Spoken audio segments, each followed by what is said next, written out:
Nós, nesta manhã, vamos ouvir a palavra do Senhor com o presbítero Jefferson. E eu falei, Jefferson, eu vou fazer uma coisa. A igreja está crescendo tanto e isso é tão bom, tão belo, que alguns talvez não te conheçam. Oh, que privilégio isso. Mas o privilégio do crescimento, não do desconhecimento. Mas, meus irmãos, o Jeff é presbítero aqui na nossa igreja. Mas ele está designado lá para a congregação, ou está servindo lá na congregação com o presbítero Cláudio e o reverendo Quaresma, e nesta manhã nos trará a palavra. O Jeff também Jeff, meus irmãos, é para intimidade, né? O Jeff é seminarista e também, recentemente, caso você ainda não tenha tido a oportunidade de ler lá nos nossos grupos, o Jeff foi eleito como o segundo secretário do conselho para nos atender como secretário pastoral. Então, nós, pastores, estamos imensamente gratos por essa atividade nova na igreja, porque ele tem cuidado de nós, ele tem cuidado da nossa agenda, de uma série de coisas.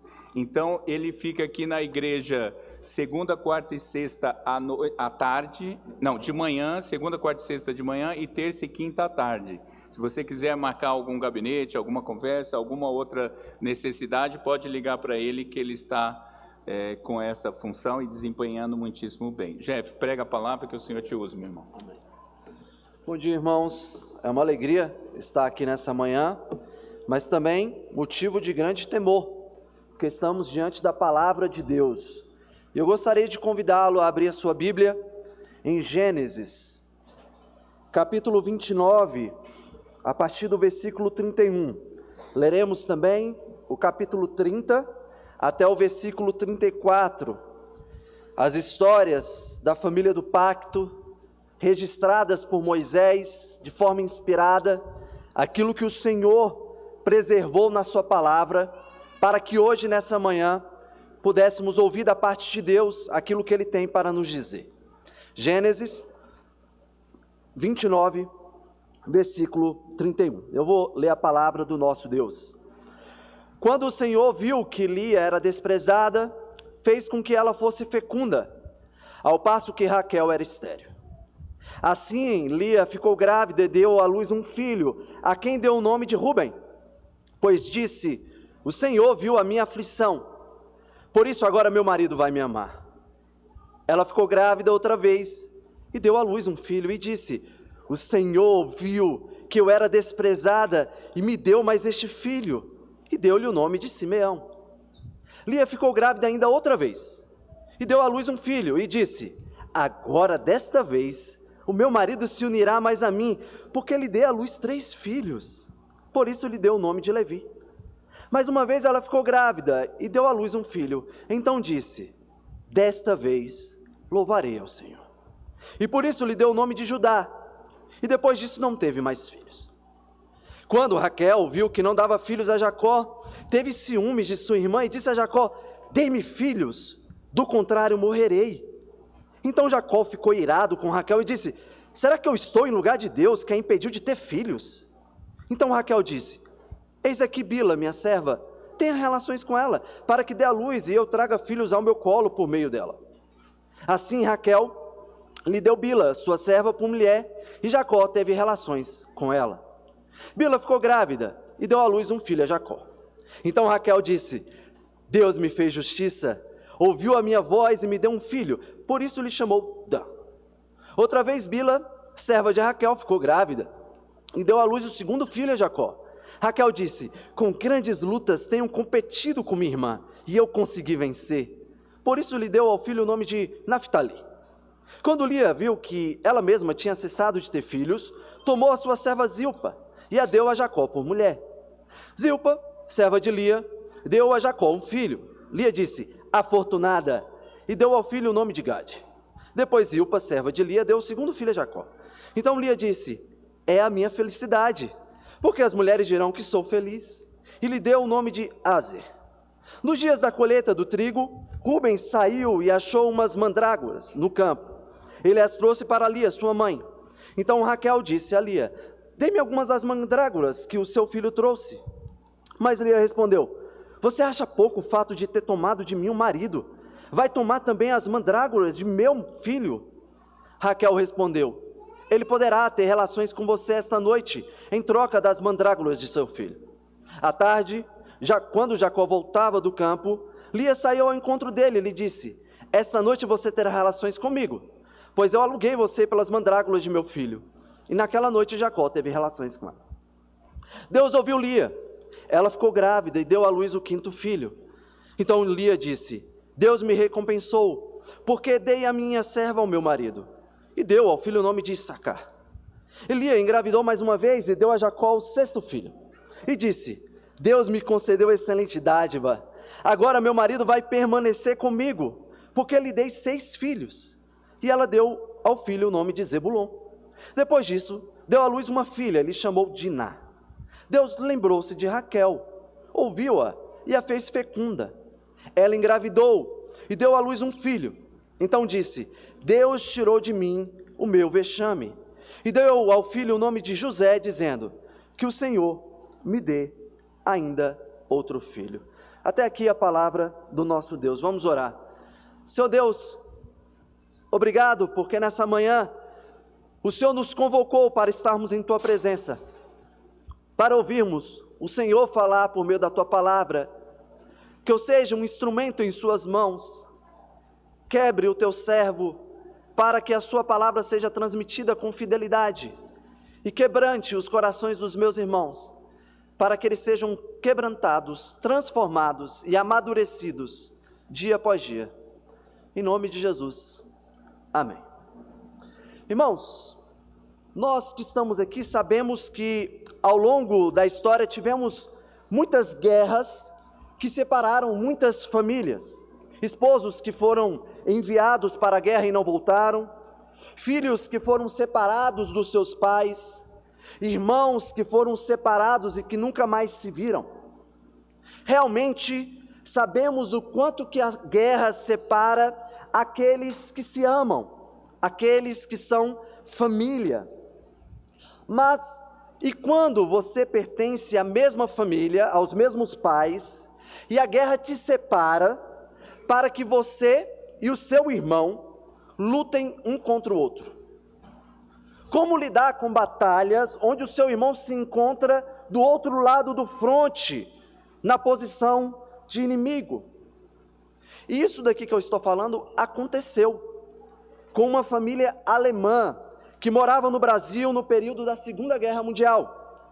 Em 1938, o jovem alemão Paul Herrich, que morava no Brasil, foi enviado para a Alemanha pela sua família para fazer um tratamento de saúde. E ele então começou a perceber os movimentos da guerra iniciada por Hitler e desejou voltar para o Brasil. Porém, ele foi impedido e começou a trabalhar em uma fábrica de armamentos. E depois ele foi convocado em 1943 para defender a Alemanha na guerra.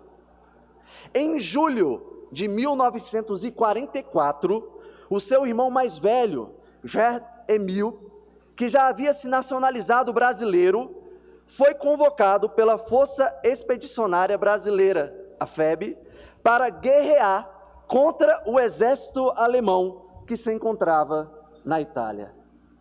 2 irmãos em lados opostos. Eles chegaram a lutar diretamente um contra o outro? Não. O Paul foi enviado para o fronte da Rússia e morreu por lá. E o Gerd viveu 95 anos. E ele diz na reportagem que eu estava lendo que ele tem uma tristeza, porque ele não viu o seu irmão desde 1938. E esteve tão perto e tão longe ao mesmo tempo dele. E algo que é certo nessa história é que no período de quase um ano, eles se encontravam na posição de inimigos. As circunstâncias externas de uma guerra egoísta colocaram 2 irmãos em lados opostos, defendendo grupos de países diferentes, com propósitos diferentes. Irmãos, eles foram separados pela guerra, eles se tornaram inimigos. E nós sabemos que situações externas de fato podem separar irmãos e transformá-los em inimigos, como acabamos de ouvir. Mas nós também sabemos que situações internas aquelas que nós carregamos nos nossos corações, são capazes de colocar os nossos irmãos como inimigos do outro lado do fronte.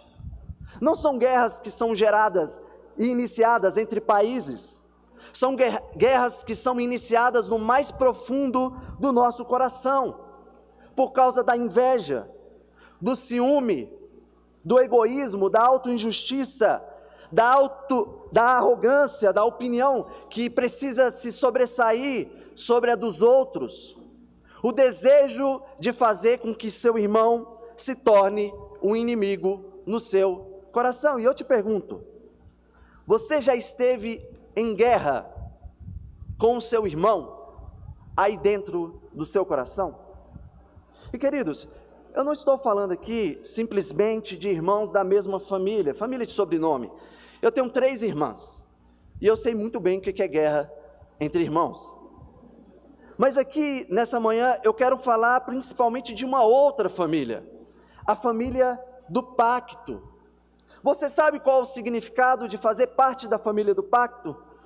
Os alunos da turma de EBD, de Teologia do Pacto, Teologia da Aliança, poderão perceber e ouvirão como uma família foi separada para se tornar a família do pacto, uma família pactual, e que eles viriam a se tornar o povo do pacto, e que essa família de uma etnia se tornaria uma família de várias etnias, povos, raças e línguas, por causa da justificação pela fé em Cristo Jesus. A semente dessa família estava lá em Sete, o filho que foi dado no lugar de Abel, e chegou até o chamado de Abraão, o primeiro patriarca da família do pacto. E eu sei que vocês têm ouvido bastante sobre a família do pacto nos últimos sermões em Gênesis. E eu espero, irmãos, sinceramente, que vocês estejam entendendo que nós que estamos aqui nessa manhã, que confessamos a Cristo como nosso Salvador, que nós pertencemos à família do pacto, a família do único e verdadeiro Deus, e que nós estamos dentro de uma relação pactual com Ele e entre nós. Irmãos, nós somos representantes pactuais que apontam para o relacionamento da própria Trindade. Michael Morton disse o seguinte em seu livro de Introdução à Teologia Bíblica: a própria existência de Deus é de aliança. O Pai, o Filho e o Espírito Santo vivem em mútua dedicação incessante, que se estende para além da divindade, para criar uma comunidade de criaturas que servem como uma analogia gigante do relacionamento da divindade. Queridos, isso daqui é sério. Nós precisamos entender a seriedade de que dentro desse relacionamento pactual, nós estamos representando a Trindade que é santa e perfeita. Nós devemos reconhecer que devemos buscar intencionalmente, como família de Deus, viver relacionamentos saudáveis e santos entre nós. Mas nós sabemos que existe um problema, que se chama pecado. O pecado, nós ainda carregamos, você ainda carrega esse pecado no seu coração. E com isso, irmãos, nós ainda somos capazes de vivermos relacionamentos quebrados dentro da família do pacto. E você consegue perceber isso no texto dessa manhã? Muita coisa tem acontecido desde Abraão, e infelizmente nós temos o registro de algumas guerras, brigas, discussões entre irmãos. Ismael e Isaac foram separados, Jacó e Esaú, Lia e Raquel. E tudo isso começou aqui, no texto dessa manhã? Sabemos que não. Como nós vimos na nossa leitura bíblica alternada, quando o pecado entrou no mundo por meio dos nossos pais, Adão e Eva, e eles tiveram filhos. Caim, o filho mais velho, deixou o pecado dominar o seu coração, e ele tornou Abel o seu inimigo, por causa do ciúme e da inveja. E não somente matou Abel dentro do seu coração, irmãos, ele cometeu o primeiro homicídio da história. E aqui hoje, nesse momento, nós estamos na parte de Gênesis que se concentra na história de Jacó, muitos anos depois de Caim e Abel. Mais precisamente no momento em que Jacó começa a formar sua família com Lia e Raquel, seus filhos começam a nascer. Irmãos, esse deveria ser o momento de lermos uma história de alegria e paz. Afinal de contas, nós estamos falando da família do pacto. Mas foi isso que vocês acabaram de ler? Não. Veremos nessa manhã que há relacionamentos quebrados na família do pacto, mas também veremos que Deus assegura a redenção dos corações quebrados e a restauração dos relacionamentos quebrados. E nós vamos ver isso passando por cenas que apontam para Jacó, para Lia e Raquel. Leia comigo aí Gênesis 29, 31. Quando o Senhor viu que Lia era desprezada, fez com que ela fosse fecunda, ao passo que Raquel era estéril. Bom, para entendermos esse início aqui que eu quero tratar, precisamos nos lembrar como terminou o sermão, o último sermão em Gênesis. Gênesis 29, 30. E Jacó teve relações também com Raquel. Ele amava Raquel mais do que amava Lia, e continuou trabalhando para Labão durante mais 7 anos. Todos nós sabemos como foi o início da formação da família de Jacó. Jacó trabalhou 7 anos por Raquel. Ao completar os 7 anos, recebeu Lia na sua noite de núpcias. Jacó ficou indignado com Labão, ficou com muita raiva do sogro, mas ele foi convencido por Labão que, por questões culturais, não seria possível a filha mais nova casar-se antes da mais velha. Então, para receber Raquel após o completar de uma semana, Jacó aceitou trabalhar por mais 7 anos para Labão. Para Jacó, Lia se tornou a sua esposa por uma regra cultural. Raquel se tornou a sua esposa por amor. E qual foi a atitude de Jacó, um dos patriarcas da família do pacto, diante dessa construção familiar que não está fugindo da providência e da soberania de Deus? Bom, Jacó optou por desprezar Lia e optou por concentrar os seus sentimentos de amor em Raquel. E, irmãos, eu optei intencionalmente por iniciar esse sermão falando sobre Jacó. Embora nesse bloco nós tenhamos pouca coisa diretamente dita sobre ele, mas temos algumas que são ditas indiretamente. E quais são os registros que nós temos aqui? Primeiro, ele desprezando Lia. Segundo, ele tendo relações íntimas com suas esposas e com as servas das suas esposas. Ele sendo negociado entre as esposas para ter relação íntima. Ele sendo confrontado por Raquel pelo motivo de não lhe dar filhos, e ele dando uma resposta certa da forma incorreta. Leia comigo Gênesis 30, versículo 2. Então Jacó ficou irado com Raquel e disse: será que eu estou em lugar de Deus que a impediu de ter filhos?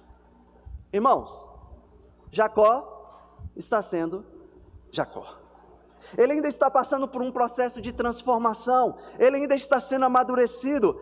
Aquele homem que teve uma visão magistral lá em Gênesis 28, enquanto fugia do seu irmão Esaú, porque ele era um enganador, ainda está em processo de transformação, e ele assim estará até o dia da sua morte.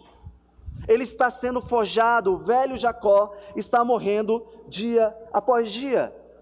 E algo interessante que chama a atenção é que nós podemos perceber que Jacó já possui uma boa teologia, capaz de reconhecer que o poder de dar ou não dar filhos pertence ao Senhor.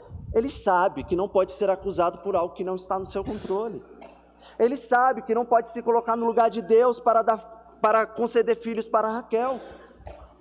Mas, irmãos, mesmo Jacó sabendo toda essa boa teologia da soberania de Deus, Jacó não sabe amar adequadamente as suas esposas.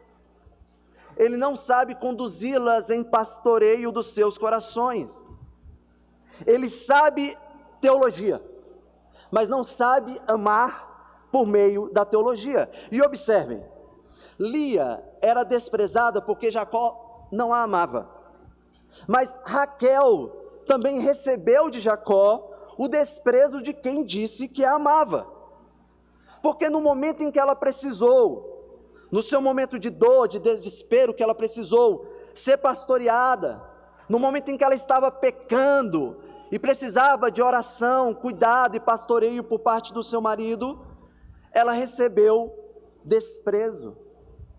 Jacó não intercedeu por Raquel no momento da explosão pecaminosa e aflição do seu coração. Raquel encontrou por parte do seu marido a teologia certa, mas carregada de ira e insensibilidade. Só para vocês terem ideia, Abraão e Isaac não foram insensíveis com suas respectivas esposas, que também ficaram estéreis por algum tempo, como Jacó foi para com Raquel. Jacó despreza Lia, Jacó despreza Raquel. Uma foi desprezada sem o sentimento do amor, e a outra foi desprezada com o sentimento do amor e boa teologia. Homens, vocês entendem o que está acontecendo aqui? Por vezes nós nos colocamos para as nossas esposas e para as nossas futuras esposas como os teólogos encantados, aqueles que possuem boa teologia, conhecem teologia reformada, conhecem a literatura reformada, falam as coisas certinhas, mas quando se encontram em seus casamentos, não são capazes de transformar a boa teologia dos lábios em uma verdadeira teologia na prática.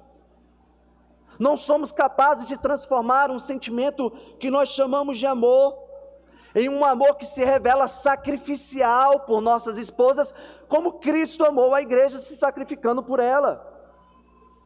Elas chegam pedindo, clamando por pastoreio, se aproximam com suas dores, tristezas, lágrimas e pecados, e queremos virar para ela, falando a síntese correta da teologia, mas não praticando a teologia correta. Irmãos, nós às vezes queremos amar somente de sentimento, mas nós não queremos amar na prática, com sacrifício. Nós ensinamos teologia, mas nem sempre praticamos a teologia. Queridos, não basta virarmos para as nossas esposas e dizermos da forma correta quem Deus é. A definição correta de quem Deus é deve ser encontrada em nossos lábios e na forma como nos conduzimos para elas. Como nós podemos perceber aqui nesse texto, Jacó foi parte extremamente importante na cooperação dos relacionamentos quebrados da família do pacto. Ele foi omisso, ele foi covarde, ele se colocou como um instrumento de guerra nas mãos das suas esposas, e ele não foi o pastor que ele deveria ser. E nós não podemos ser encontrados com a boa teologia insensível de Jacó nas nossas vidas. Mas devemos pastorear com a boa teologia que aponta para Cristo, que aponta para Cristo, que é o pastor da sua noiva, a igreja. Ele sim é o modelo daquilo que eu não sou capaz de fazer, porque eu estou aqui falando para vocês, irmãos, parece que eu faço tudo direitinho, mas não, eu preciso de Cristo, porque eu sei o que Cristo fez, para que eu possa ser o esposo que eu devo ser para minha esposa. Mas aqui no texto, foi somente Jacó o agente de relacionamentos quebrados na família do pacto? Sabemos que não, nós temos ainda Lia e Raquel, as duas irmãs, esposas de Jacó, que são mães com as suas servas, dos filhos da aliança, que se tornariam famílias, tribos e um só povo, o povo de Israel. E eu pergunto para vocês, como é que tem sido o relacionamento delas, desde o momento em que se tornaram esposas de Jacó? Só coisa boa? Alegria, cumplicidade, carinho, respeito? Irmãos, nada disso. Aqui é guerra. Guerra com vontade. Lia transformou o desprezo do seu coração, no seu coração, como um catalisador de ódio para com a sua irmã. E o amor recebido por Raquel não foi suficiente para que ela amasse a sua irmã e aqueles que estavam à sua volta. E nesse cenário, nessa história, nós temos quem? Nós temos Deus, soberano e providente, cuidando de todas as coisas. E aqui agora, quero falar sobre Lia. Já falei sobre Jacó, agora quero falar sobre Lia, em seu primeiro ato ou fase nessa história. E a primeira coisa que podemos observar é que Deus conhece as dores e necessidades de Lia. Gênesis 29, 31. Quando o Senhor viu que Lia era desprezada, fez com que ela fosse fecunda. Irmãos, Lia foi desprezada pelos sentimentos de Jacó, mas não foi desprezada dos cuidados de Deus. Deus sabe de todas as coisas, sonda os corações, e Deus está cuidando de perto dessa família do pacto, apesar deles, apesar da imaturidade, apesar da idolatria que eles ainda carregam no coração, da falta de pastoreio do patriarca Jacó, apesar dos relacionamentos quebrados, Deus está cuidando da família do pacto. E o texto aqui deixa claro que Lia estava sendo cuidada por Deus, e que o desprezo de Lia seria transformado em alegria, ao receber da parte de Deus uma bênção graciosíssima, que é ter filhos. E então, no momento que ela é alcançada pelo cuidado amoroso de Deus, ela então abre a madre para o início da família do pacto em Jacó. Tendo o primeiro filho de Jacó, ela tem a primazia, e diante dessa dádiva, que é ser agraciada com filhos, Lia agora começou a dar nomes que correspondam com o momento em que ela está vivendo, do desprezo que ela recebe do seu marido, para o apreço cuidadoso de Deus. Mas irmãos, ao mesmo tempo aqui nós podemos perceber que Lia, ao dar nome aos seus 3 primeiros filhos, ela ainda não compreende o que é ser amada, lembrada e cuidada pelo próprio Deus. O primeiro filho de Lia, Rúben, pois disse: o Senhor viu a minha aflição, e ela está certinha. O nome corresponde a algo que o Senhor fez para Lia, ela reconhece: o Senhor está me vendo, está cuidando de mim. Essa é uma conclusão grandiosa, ainda mais quando nós reconhecemos que de fato Deus vê e cuida dos seus. Mas mesmo que essa conclusão seja grandiosa, ela não é suficiente para Lia, porque ela continua, ela diz: por isso agora meu marido vai me amar. Irmãos, ela cria uma causalidade dentro do relacionamento dela com Jacó. Eu tenho um filho, por causa disso, Jacó vai me amar. Irmãos, Lia, como uma mulher que se casou com um homem que seu pai escolheu, dentro de uma jogada que beneficiou bastante o seu pai, entrando dentro de um relacionamento de desejo e amor que Jacó tinha por Raquel, aparentemente Lia tem todo o direito de desejar ser amada por seu marido, mas diante de tal desejo, ela não tem o direito de ignorar o amor e o cuidado de Deus. Lia está dizendo: Deus me vê e Deus cuida de mim, isso é bom, mas não é o suficiente, pois preciso me sentir amada pelo meu marido.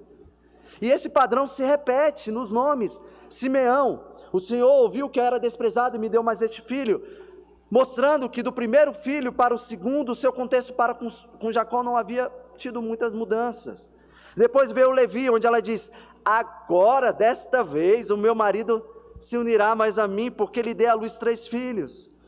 O primeiro não foi o suficiente, o segundo também não foi, e o terceiro se tornou uma esperança vã,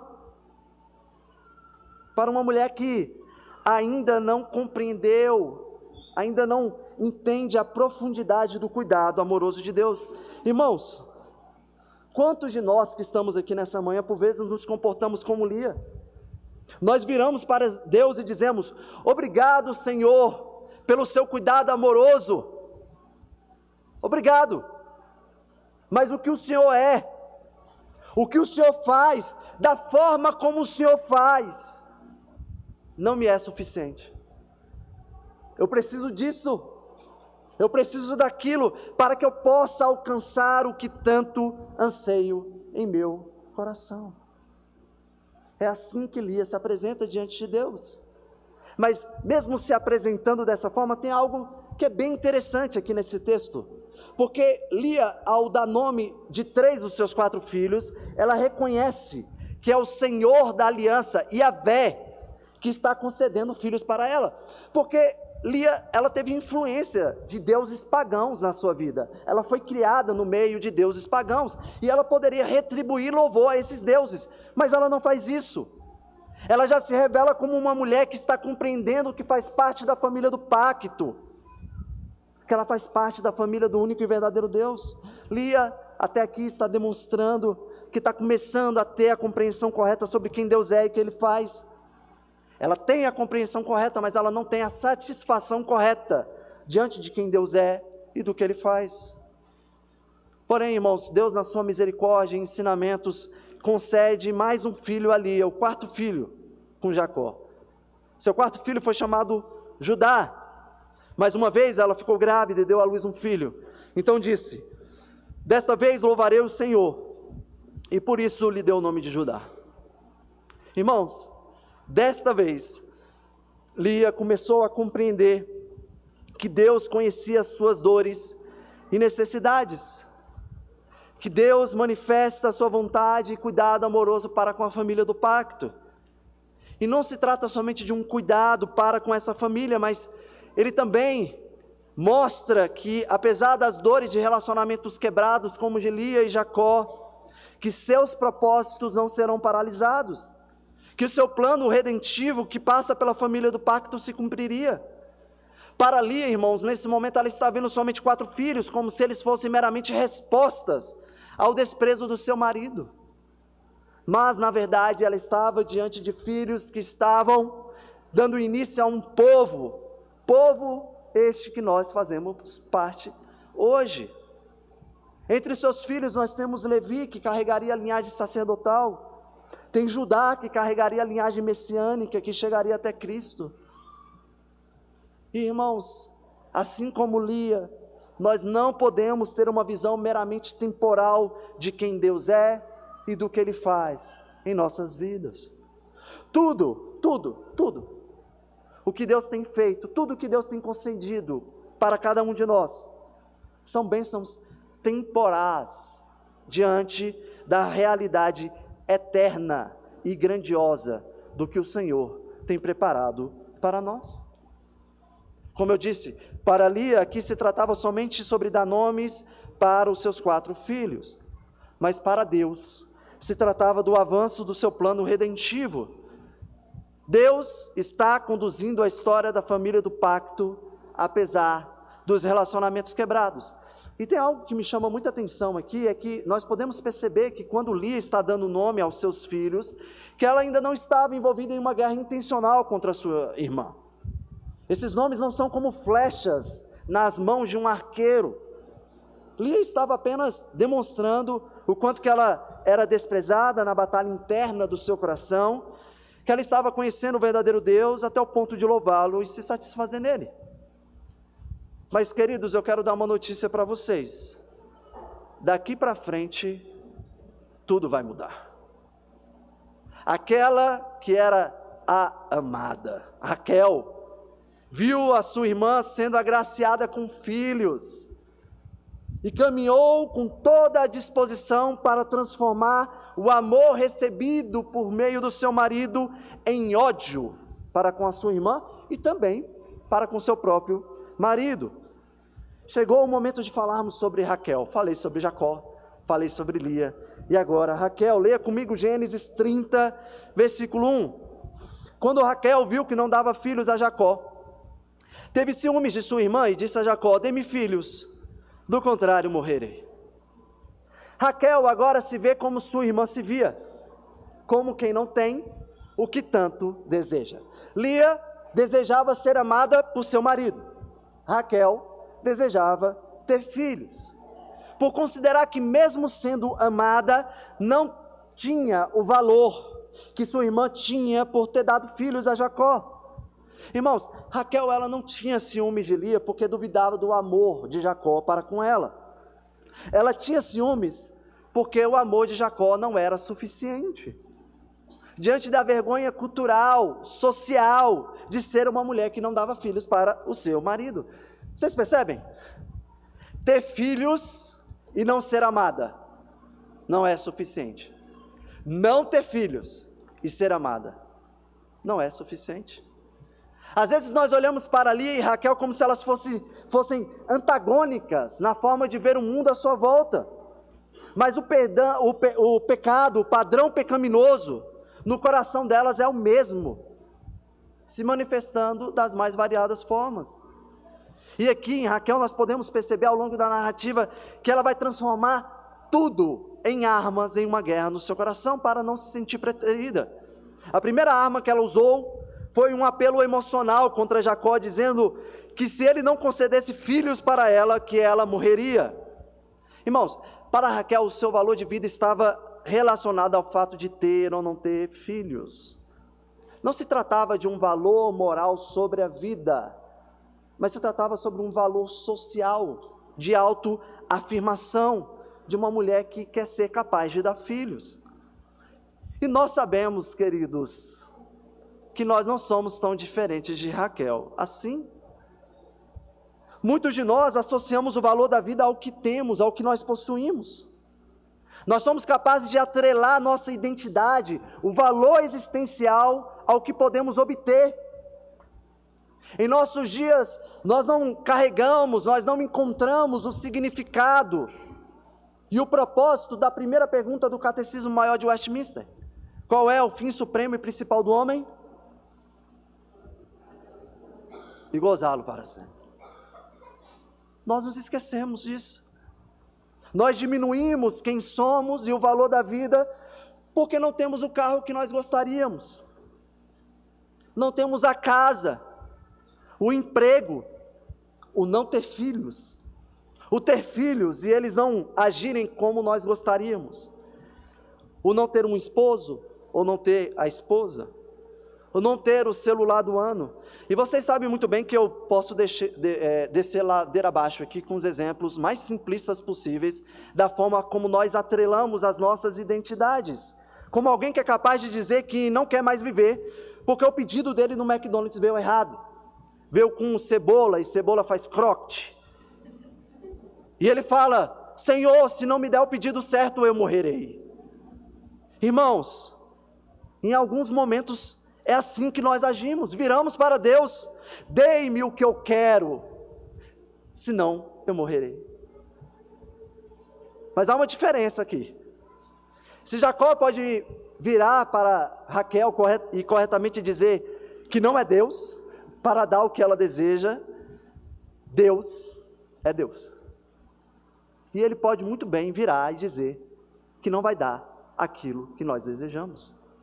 E ele não vai ficar barganhando com você, com seus pedidos de ameaça. Irmãos, não travemos uma guerra birrenta contra Deus. Raquel quis fazer isso, mas Raquel vai além no armamento. Ela vai utilizar uma segunda arma. Diante da resposta correta, porém nada piedosa do seu marido, ela vai colocar outras armas para jogo. Ela então vai utilizar Bila, sua serva, para ser a mulher ou concubina de Jacó. Jacó então tem relações com Bila, o primeiro filho, Dan, onde Raquel disse: Deus me fez justiça, ouviu a minha voz e me deu um filho. O segundo filho, Naftali. Raquel disse: com grandes lutas tenho competido com minha irmã e consegui vencer. O nome dos primeiros filhos de Raquel, por meio da sua serva, apontam para um espírito faccioso e de guerra no coração. Ela acredita realmente que está dentro de uma guerra de injustiças, por isso que ela diz: Deus me fez justiça. E o segundo nome, ela revela o que está enraizado no seu coração, uma luta de competição com a irmã, e mesmo tendo dois filhos, que não foi ela quem concebeu, ela se sente vitoriosa em relação à sua irmã. Irmãos, Raquel, ela parece com aquela pessoa que cria o jogo, as regras do jogo, e a principal regra é: só ganha o jogo se você for o criador das regras do jogo. No caso, eu. Ela se sente vitoriosa. Ela criou guerra e batalhas no seu coração, e ela acredita que está saindo vitoriosa em relação à sua irmã. E não somente isso, ela considera que Deus está fazendo parte do seu joguinho, e julgando a sua autojustiça dentro dos seus próprios padrões, do padrão de Raquel, e não nos padrões de um Deus que é santo e justo. E mais uma vez, nós sabemos, irmãos, como eu disse, que Deus na sua soberania está agindo apesar do pecado de todos os envolvidos. Deus está avançando com o seu plano de redenção por meio da família do pacto.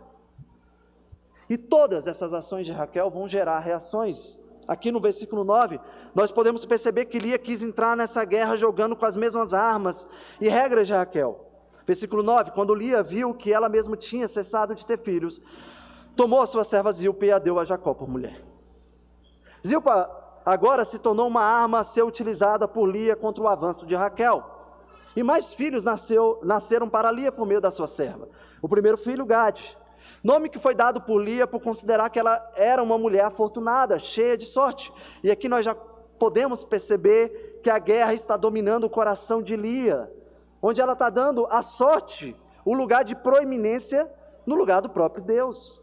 O segundo filho, Aser, nome que aponta para o seu espírito de orgulho, um espírito de quem quer demonstrar que é mais feliz que a própria irmã, alguém que quer mostrar superioridade, humilhar, porque é uma mulher mais feliz, porque tem mais filhos. Irmãos, essa guerra está se tornando cada vez mais intensa. A primeira arma utilizada por Raquel foi a ameaça. A segunda arma foi a serva de Raquel, e Lia foi lá e reagiu. E a terceira arma de Raquel serão as mandrágoras. Leia comigo Gênesis 30, 14 a 16. Nos dias da colheita do trigo, Rubem saiu e achou uma das mandrágoras no campo. Ele as trouxe para Lia, sua mãe. Então Raquel disse a Lia: dê-me algumas das mandrágoras que o seu filho trouxe. Mas Lia respondeu: você acha pouco o fato de ter tomado de mim o marido? Vai tomar também as mandrágoras de meu filho? Raquel respondeu: ele poderá ter relações com você esta noite, em troca das mandrágoras de seu filho. À tarde, quando Jacó voltava do campo, Lia saiu ao encontro dele e lhe disse: esta noite você terá relações comigo, pois eu aluguei você pelas mandrágoras do meu filho. E naquela noite Jacó teve relações com elas. Meu irmão, é assustador, não é? Você fica ouvindo aqui esposas, aluguel de esposo, relação, o negócio é sério aqui.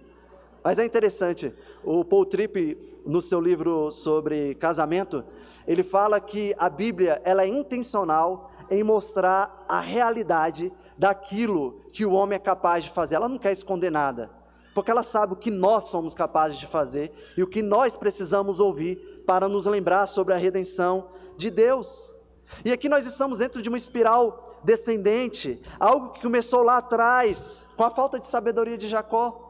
Alguém que quis se prender aos seus sentimentos e não soube lidar com a providência de Deus em dar Lia como esposa. E depois disso, isso se tornou uma guerra entre irmãs, que chegou ao nível de uma negociata entre ter filhos e atenção do marido. Jacó se tornou um objeto sexual entre as suas esposas, para que elas pudessem obter os desejos dos seus corações.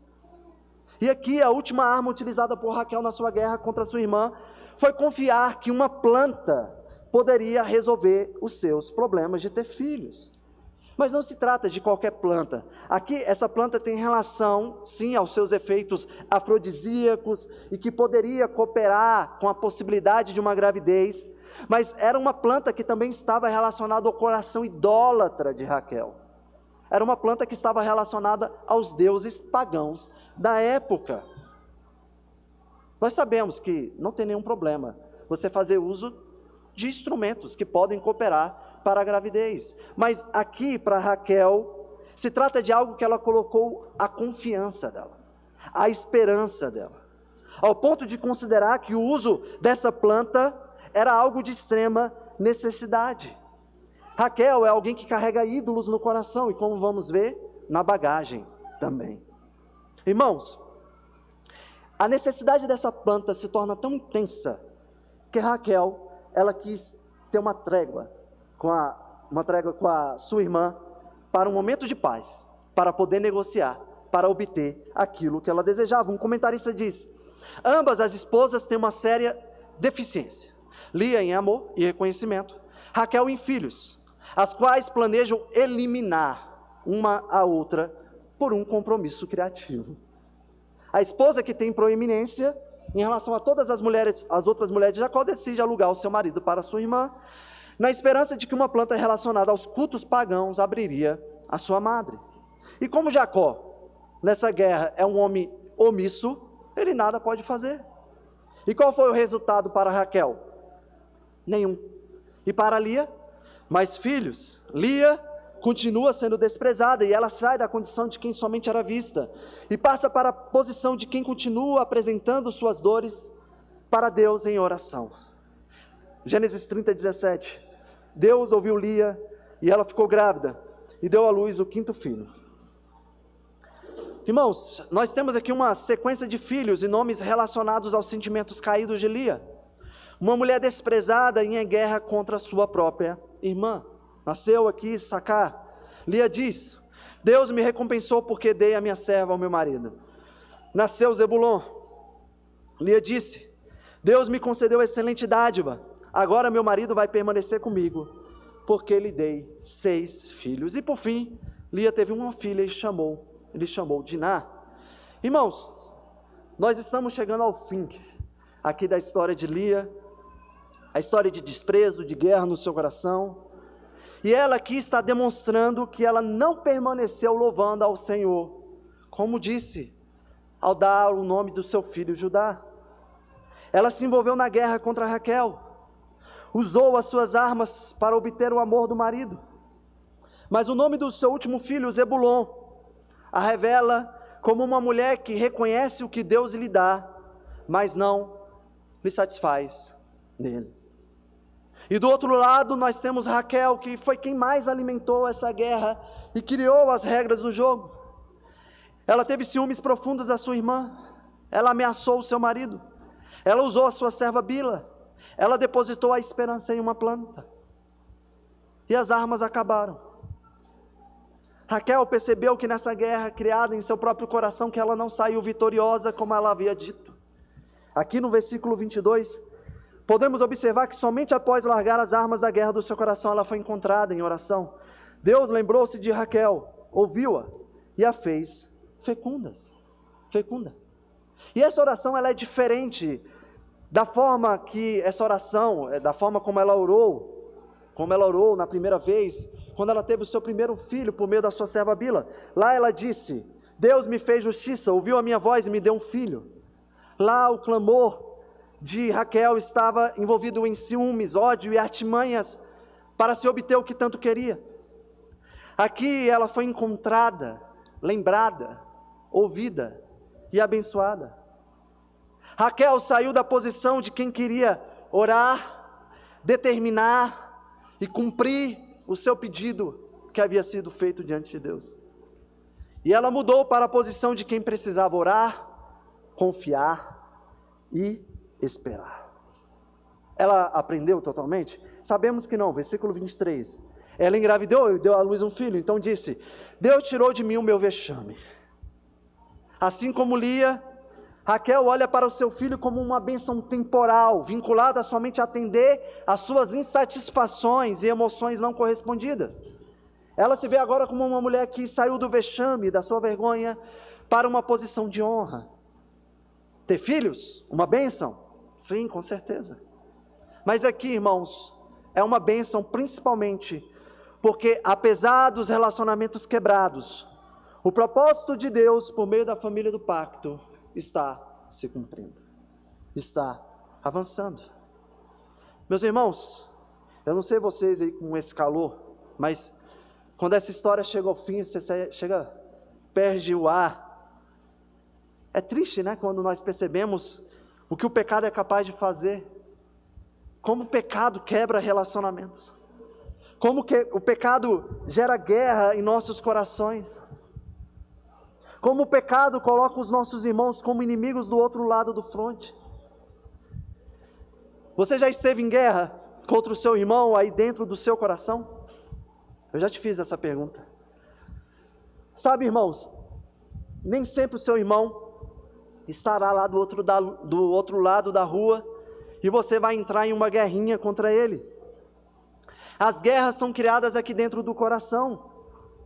E por vezes, com o irmão que está do seu lado, você está sorrindo para ele, está dizendo: eu estou orando por você, eu vou caminhar com você até onde for necessário. Mas você tem tomado o cuidado de não permitir que os ciúmes, a inveja, a tristeza tome o seu coração, ao ver que Deus está concedendo bênçãos graciosas sobre a vida do seu irmão. Você pode até não ter entrado ainda em uma guerra intencional contra o seu irmão, mas pode ser que você esteja começando a preparar o terreno das batalhas no seu coração. E pior, você pode estar preparando o terreno para batalhar contra o próprio Deus. E aqui eu quero finalizar esse sermão com algumas perguntas. Você tem se alegrado com o fato de que seu irmão ou sua irmã saiu da condição de solteiro, encontrou o seu futuro cônjuge e está caminhando para se casar, mas você ainda não? Você se alegra quando descobre que seu irmão passou naquela prova ou processo seletivo que você também queria passar, mas você não passou? Você se alegra quando descobre que seu irmão conseguiu aquilo que ele tanto almejava por meio do trabalho, um carro, uma casa ou aquela viagem que ele tanto sonhava?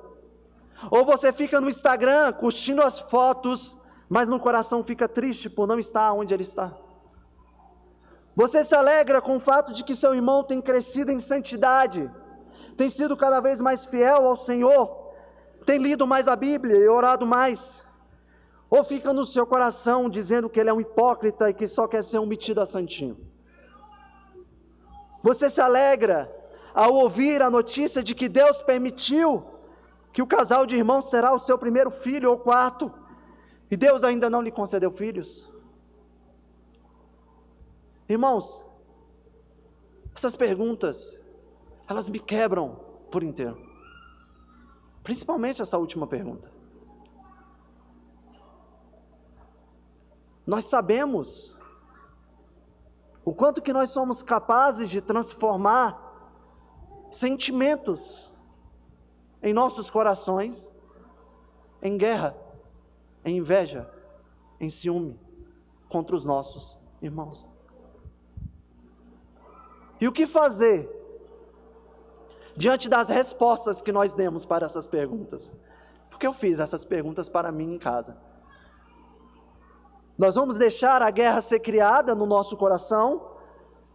Ou vamos reconhecer que de fato somos capazes de agirmos como Jacó, como Lia, como Raquel, mas também vamos reconhecer que há esperança em Jesus Cristo?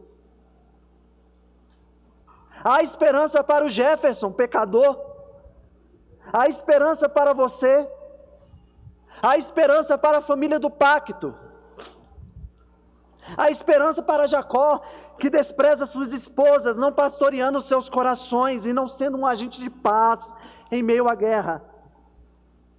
Há esperança para Lia, uma mulher que transforma o desprezo recebido em desprezo, em insatisfação em relação ao próprio Deus.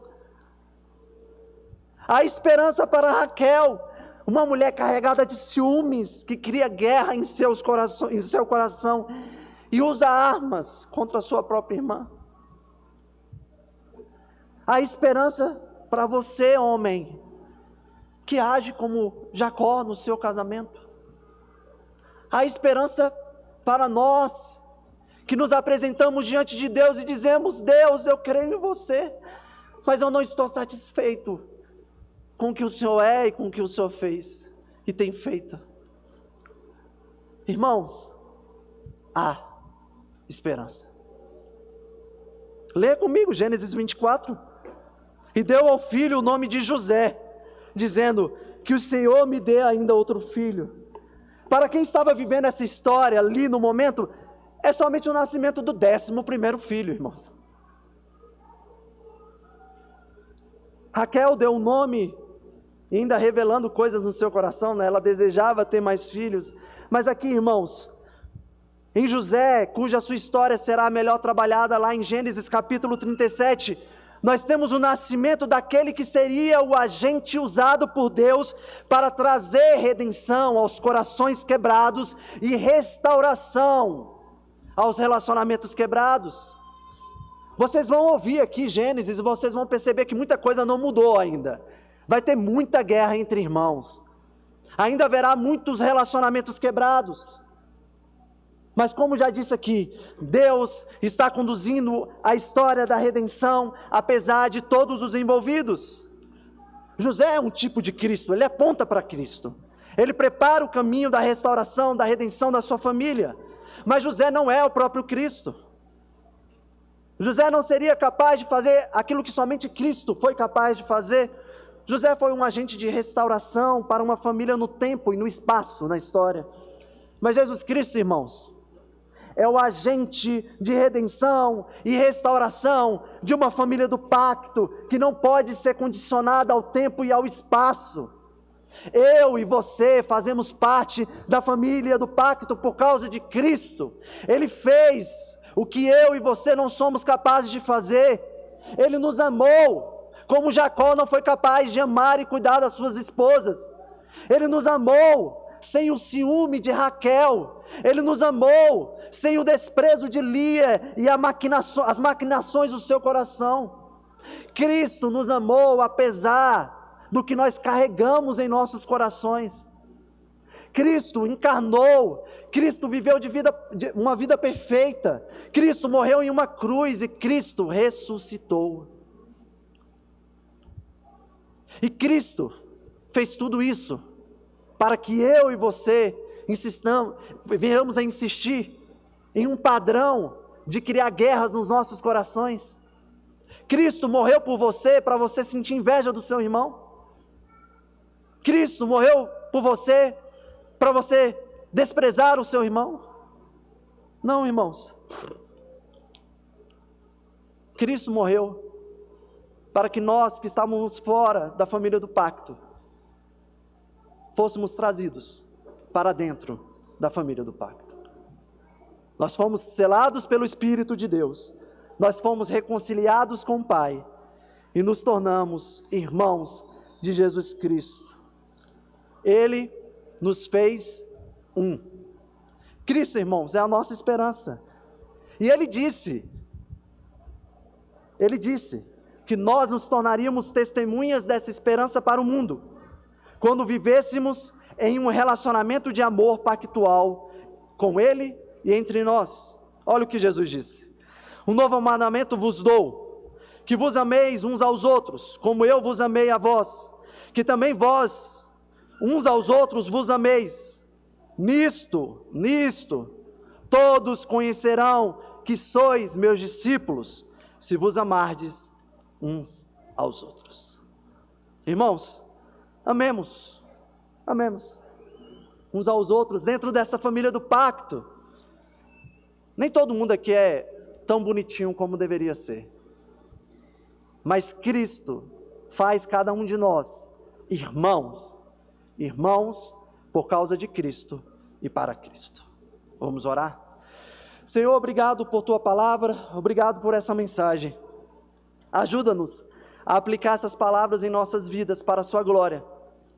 E permita que essa igreja seja um testemunho de que nós amamos uns aos outros como nós amamos ao Senhor. Em nome de Jesus, amém.